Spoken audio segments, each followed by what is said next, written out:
wij hadden een cliënt met een voorkwarte amputatie, zoals dat heet. Dus dat betekent dat de gehele bovenarm, inclusief het schouderblad, ook mist. Zij had de wens om basgitaar te kunnen spelen en de aanslaghand miste. En zij wilde heel graag een lichaamsbekrachtigde manier om die aanslaghand te vervangen. We hebben hier intern gekeken met alle disciplines die er zijn. Voor ons was het niet mogelijk om iets te creëren en daarom hebben we de samenwerking met de TU Delft gezocht. Met deze wens zijn wij aan de slag gegaan. Ten eerste is er een aantal eisen opgesteld waar het mechanisme aan moet voldoen. De speelsnelheid van 4 noten per seconde moet haalbaar zijn, ook tijdens het switchen tussen snaren.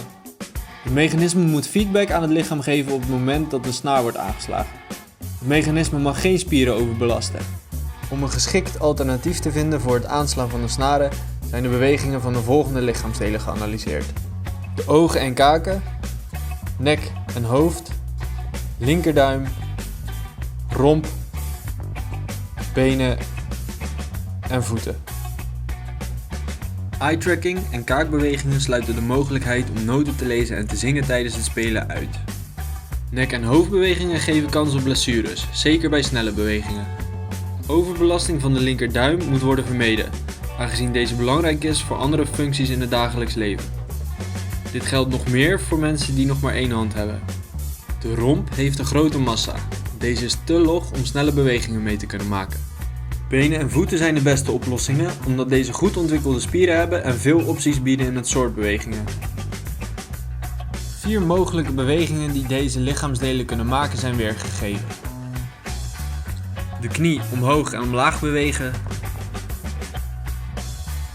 De heup naar binnen en naar buiten draaien. De voet naar binnen en naar buiten draaien. En de tenen omhoog en omlaag bewegen. Van alle mogelijke bewegingen die benen en voeten kunnen maken, is de keuze gemaakt om op- en neergaande en draaiende bewegingen van de voeten als input te gebruiken. Deze zijn het meest nauwkeurig en kunnen het snelste bewegen, voornamelijk door het lage gewicht van de voeten.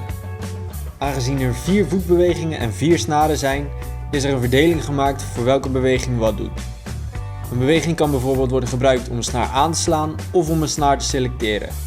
Iedere mogelijke combinatie is onderzocht. Hieruit volgden 2 opties. Iedere beweging te koppelen aan 1 snaar, of 2 bewegingen te gebruiken om te selecteren en 2 bewegingen te gebruiken om aan te slaan. Om harder of zachter te kunnen spelen is er voor de laatste optie gekozen. Dit wordt later in het filmpje verder toegelicht. Een aantal oplossingen om de voetbewegingen naar de snaren over te brengen is overwogen. Pneumatiek en hydrauliek, stangen- en tandwielmechanismen, elektriciteitskabels en bodemkabels werden beoordeeld. De flexibiliteit van kabels gaf de doorslag om hiervoor te kiezen. Dit maakt het voor verschillende mensen mogelijk om het systeem te bespelen, omdat dit de afstand tussen de onderdelen variabel maakt. Ook kan je hierdoor vrij bewegen tijdens het spelen. Omdat zo min mogelijk vertraging wenselijk is, is er gekozen voor bodemkabels. Deze worden bijvoorbeeld ook gebruikt als remkabels in een fiets en zorgen voor een directe overbrenging. Het complete systeem is hier weergegeven. Het systeem bestaat uit 2 pedalen die met kabels verbonden zijn aan een mechanisme op de basgitaar. Dit mechanisme zit vlak naast de snaren en zorgt voor de snaarselectie en aanslag.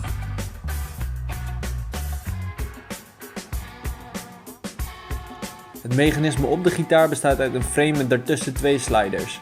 Iedere slider is gekoppeld aan 2 snaren. Eén bespeelt de bovenste 2 snaren en de andere bespeelt de onderste 2 snaren. Door een slider op en neer te bewegen kan een van de snaren worden aangeslagen.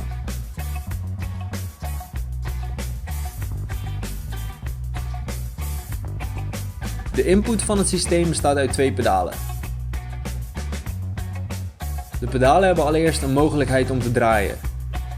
Dit is mogelijk door het gebruik van een draaibeslag dat onder het pedaal zit. De draaibewegingen aan de inputkant worden overgebracht door bodemkabels. Op zowel de pedalen als de sliders zitten hefbomen waar de uiteinden van de kabels aan zijn bevestigd. De draaibeweging van het pedaal zorgt voor de snaarkeuze in het aanslagmechanisme bij de gitaar. Wanneer de voet draait, wordt de as waar de plectrums op zitten gedraaid. Deze as bevindt zich in iedere slider en brengt de juiste plektrum in positie. Wanneer er 15 graden wordt gedraaid met de voet, zien we een rotatie van 30 graden bij de plektrums terug. Deze hoeken zijn gekozen om de rotatie enigszins klein te houden bij de voet, maar toch voldoende groot te houden om te kunnen wisselen tussen de twee plectrums. De variabele hoeken van de plectrums bieden ook de mogelijkheid voor muzikale dynamiek, zoals eerder benoemd. Het volume van de aanslag kan gevarieerd worden door het oppervlakte van de plectrum boven de snaar te variëren. Een groter contactoppervlak zorgt voor meer weerstand en een hardere trilling van de snaar. De pedaal heeft ook nog de mogelijkheid om op en neer te bewegen. Een as aan de voet van het pedaal zorgt ervoor dat deze beweging toelaatbaar is. Een hefboom, soortgelijk aan die in de sliders, zorgt ervoor dat de overbrenging mogelijk is. De op- en neergaande beweging van het pedaal zorgt voor een op- en neergaande beweging van de sliders. Dit resulteert in de aanslag van de snaar.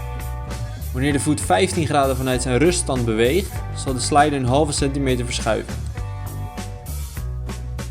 Hier volgt een demonstratiefilmpje van het concept.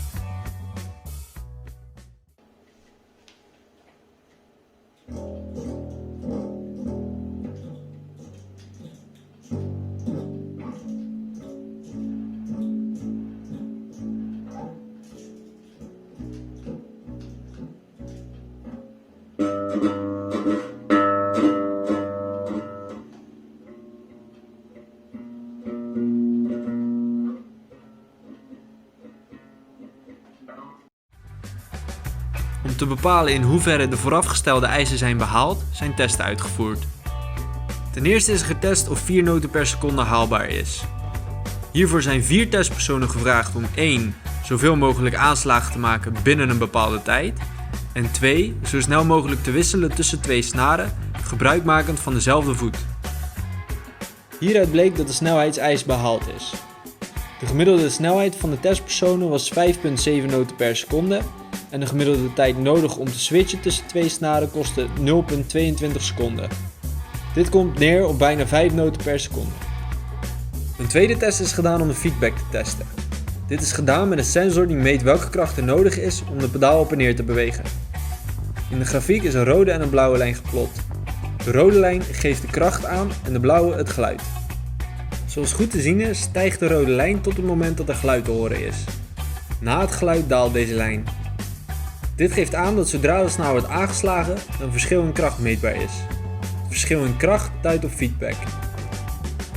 De grootte van de kracht werd vergeleken met de kracht die gevraagd wordt tijdens een loopbeweging. Hieruit bleek dat de kracht van de pedaal een factor 100 kleiner is dan die nodig is tijdens het lopen. Dit geeft aan dat het apparaat zelf de spieren niet overbelast. Aangezien de voet snel en vaak op en neer moet bewegen, zal het gewicht van de voet nog wel een grote rol spelen. Om te kunnen bepalen of deze voor overbelasting zal zorgen, is een langere trainingsperiode en verder spieronderzoek nodig.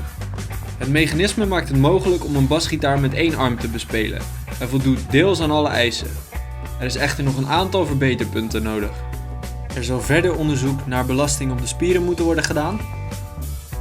Aangezien de plectrums na het aanslaan van de snaar maar een halve centimeter van de snaar uitwijken, hoor je een natrilling van de snaar tegen de plectrum. Deze uitwijking zal moeten worden vergroot door de ratio in de overbrenging aan te passen. Het indrukken van de snaar op verschillende plaatsen op de hals zorgt voor een variërende uitwijking van de snaar. Linksonder is te zien wanneer een snaar aan het uiteinde van de hals wordt ingedrukt. Rechtsonder wanneer deze aan het begin van de hals wordt ingedrukt. Om dit te voorkomen moet de hals versteld worden.